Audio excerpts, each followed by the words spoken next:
कल स्पीकर ओम बिरला के बाद आज राष्ट्रपति द्रौपदी मुर्मू ने संसद के संयुक्त सत्र में आपातकाल का जिक्र किया। इसके बाद खबरदार हुआ विपक्ष, कहने लगा कि 50 साल बाद आपातकाल को याद करने के पीछे मुद्दे से भटकाने में सरकार जुटी। 25 जून 1975 को लागू हुआ आपातकाल संविधान पर सीधे हमले का सबसे बड़ा और काला अध्याय था।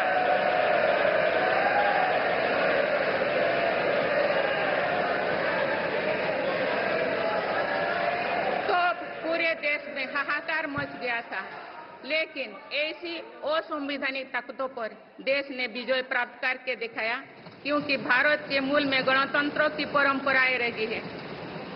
मेरी सरकार भी भारत के संविधान को सिर्फ राजकाज का माध्यम भर नहीं मानती, बल्कि हमारा संविधान जन चेतना का हिस्सा हो, इसके लिए हम प्रयास कर रहे हैं।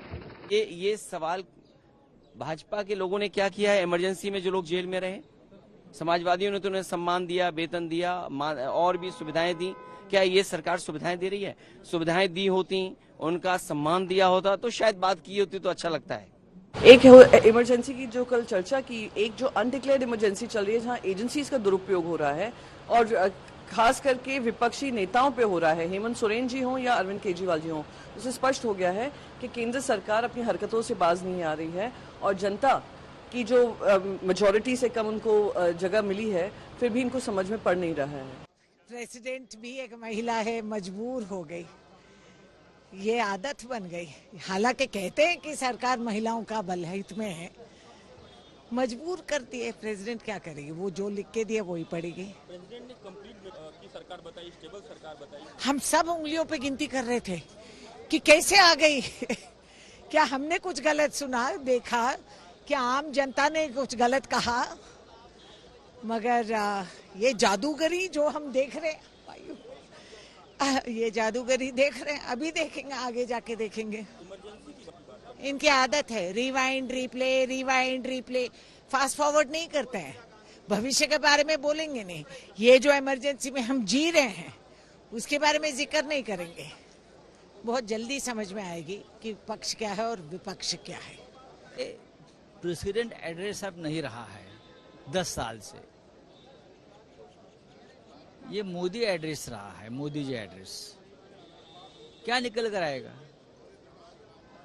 जो मोदी जी चाहते हैं वही निकल कर आएगा उनके स्पीच में। अल्पमत की सरकार है, मोदी जी बहुमत गंवा चुके हैं, उसका कोई जिक्र नहीं है।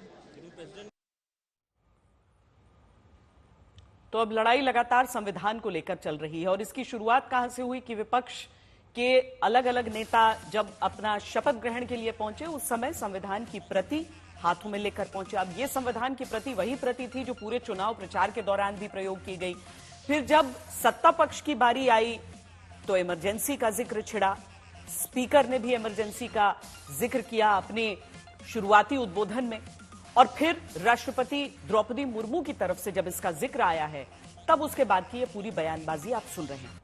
आखिर क्यों संविधान और आपातकाल वाली राजनीति हो रही है? क्या इसकी वजह चुनाव में हाथ में संविधान लेकर उठाए गए वो सवाल हैं जिनका असर चुनावी नतीजों पर दावा है कि पड़ा है? और अंबेडकर जी की देन है। चुनाव में संविधान, इसको बचाना है, इसकी रक्षा करना है। चुनावी नतीजों के बाद संविधान, इसको बचाने का काम हिंदुस्तान के सबसे गरीब लोगों ने किया है। सरकार की शपथ के बाद संविधान। पहले नरेंद्र मोदी जी कह रहे थे मैं काम नहीं करता, भगवान मुझे ऑर्डर देते हैं, मगर आपने फोटो देखी होगी, नरेंद्र मोदी जी संविधान को ऐसे पकड़े थे। ये आपने करवाया है। देश के प्रधानमंत्री को आपने मैसेज भेजा है कि संविधान को आपने छुआ तो देखो हम आपके साथ क्या करें। 18वीं लोकसभा के पहले सत्र की शुरुआत में संविधान।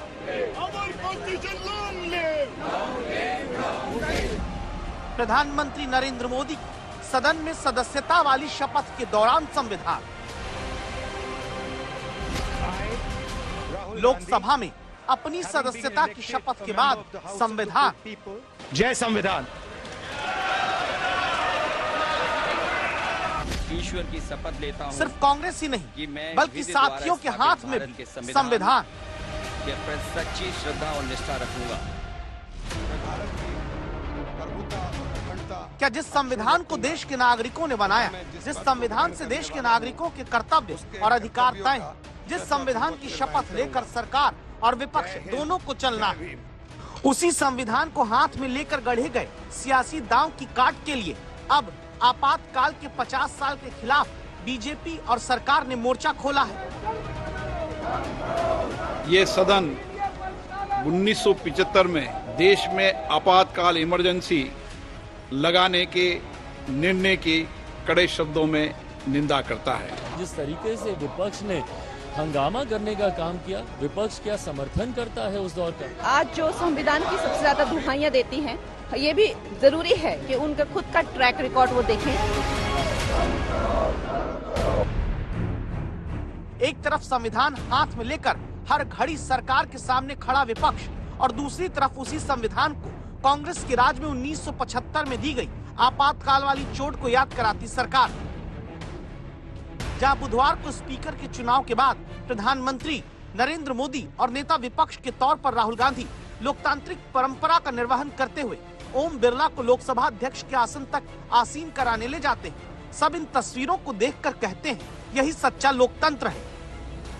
और उसी लोकतंत्र के सदन लोकसभा में कुछ देर बाद आपातकाल के खिलाफ एक निंदा प्रस्ताव आता है। हंगामा विपक्ष की तरफ से मच जाता है, जिसमें इंदिरा गांधी के शासनकाल में देश पर लगाए गए आपातकाल को याद करा के निंदा की जाती है। ये सदन 1975 में देश में आपातकाल इमरजेंसी लगाने के निर्णय की कड़े शब्दों में निंदा करता है। तत्कालीन प्रधानमंत्री श्री इंदिरा गांधी ने कमिटेड ब्यूरोक्रेसी और कमिटेड जुडिशरी की बात कही, जो उनकी लोकतंत्र विरोधी रवैये का एक उदाहरण है। सदन में सिर्फ आपातकाल के खिलाफ निंदा प्रस्ताव ही नहीं आता, संसद परिसर में बाहर बीजेपी सांसद आकर इमरजेंसी के खिलाफ प्रदर्शन करते हैं। आज से 49 इयर्स पहले आज ही के दिन 26 जून 1975 को जब देश जगी थी सुबह, तब देश को मालूम पड़ा था कि देश के ऊपर आपातकाल लगा दिया गया है। आज जब संविधान हाथ में लेकर राहुल गांधी कहते हैं संविधान बचाना है, तो उनको आईने दिखाने की आवश्यकता है। सवाल उठा कि आखिर आपातकाल के 50 साल बाद याद करते हुए इमरजेंसी की निंदा करते हुए इतनी सक्रियता संविधान की रक्षा करने की खुद इसलिए दिखाई जा रही है क्योंकि विपक्ष का संविधान हाथ में लेकर बीजेपी पर संविधान बदल देने का नैरेटिव चुनावी नतीजों में असर कर गया। कल से जब से लोकसभा अध्यक्ष ओम बिरला चुने गए, चर्चा उन बयानों की पहले आई जहां बधाई के साथ विपक्ष के नेताओं ने संविधान की दुहाई दी, और चर्चा स्पीकर के तेवर की भी हुई, जहां उन्होंने संसद में सांसदों को मर्यादा और परंपरा का पाठ पढ़ाया। Speaker sir, the opposition would like to assist you in doing your work. आप हर सांसद और हर दल को बराबरी का मौका और सम्मान देंगे।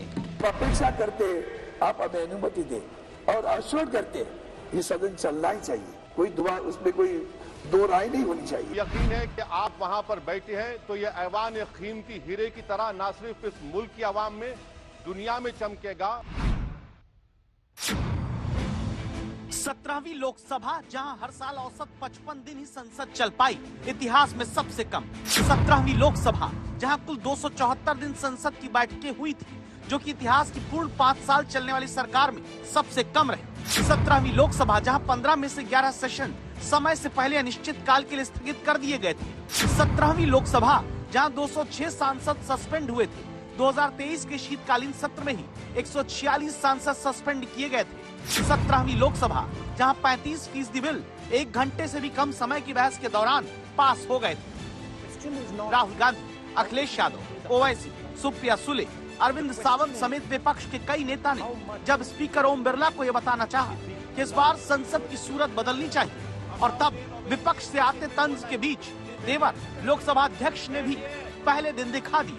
जब विपक्ष के कई सांसद एक साथ खड़े हुए तो ओम बिरला का ये जवाब बुधवार को सबसे ज्यादा चर्चा में आया। असाउद्दीन ओवैसी जी, एक मिनट बोलना, 1 मिनट प्लीज बैठिए, बैठिए। चली जाएगी, आपको नहीं मिला है। माननीय सदस्यगण, जब स्पीकर सीट से खड़ा हो जाता है तो मैं माननीय सदस्यों को अवगत कराना चाहता हूं, वह बैठ जाया करें। ये मैं पहली बार कह रहा हूं, मुझे 5 साल कहने का अवसर नहीं मिलना चाहिए। इसी तरह जब हरसिमरत कौर को बोलने का मौका मिला, वो बीजेपी कांग्रेस पर निशाना साधने लगी, तो स्पीकर ने सियासी भाषण बाद में देने को कहा। इधर पहुंचने के लिए समझौते कर बैठी है। भाषण बाद में देना। और सर के कई ऐसे लोग जो काफी समय से एक साइड से या कुर्सी। ऐसे ही जब नेशनल कॉन्फ्रेंस के सांसद आगा सैयद रहुल्ला मेहंदी ने अनुच्छेद 370 और मुस्लिम सांसद को आतंकी कहने का मुद्दा उठाया तो ओम बिरला नाराज हो गए, कहा इनको ज्ञान नहीं है। इसी तरह से ऑनरेबल स्पीकर, एक मिनट बैठिए। माननीय सदस्यगण, ये सदन का पहला दिन है। आप बोलते समय क्या टिप्पणी कर रहे हैं उसका ध्यान रखें। इनको ज्ञान नहीं है, उस पर 9.5 घंटे तक डिबेट हुई थी। चलो बैठे। यही अंदाज लोकसभा स्पीकर का आज भी चर्चा में है, जहां शशि थरूर आकर सदस्यता की शपथ लेते हैं, तब वो जय संविधान का नारा शपथ के बाद लगाते हैं। विपक्ष के कई नेता कहने लगते हैं अब तो स्पीकर को दिक्कत नहीं होगी, और फिर आता है जवाब लोकसभा अध्यक्ष का।